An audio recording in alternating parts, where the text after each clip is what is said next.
Комфорт турак милекчеләре şirkәте җитәкчесе Марина Демидованың кәйфе күтәренке. Бәйрәм рухы белән бергә йөзендә эшнең барышыннан канәгатьлек тә чагыла.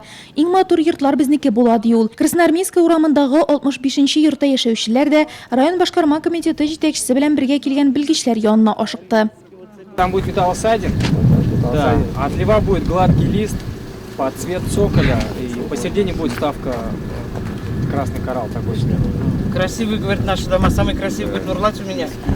Татьяна Панина йорт буенча җаваплы. Объектта капиталь ремонт җиде позициядән булып та, йортны тышлау планга кертелмәгәч, ул күршеләре белән бергә район башлыгы Равил Кузюровка мөрәҗәгать иткән. Я ходил, чтобы нам обшили дом.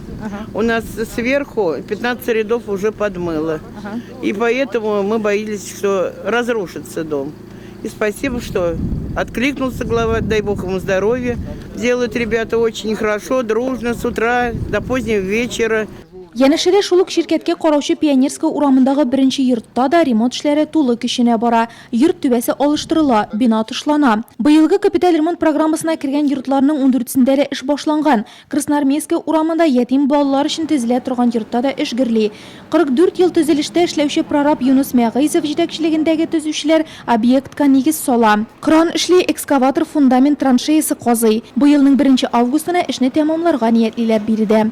Район башкарма комитеты җитәкчесе Әзгат Габдуллин объектларда булганда төзүчеләр, торак милекчеләре şirkәтләре җитәкчеләре белән аралашты, эшнең барышы белән танышты. Шунда ук булган проблемаларны хәл итү юллары да барланды.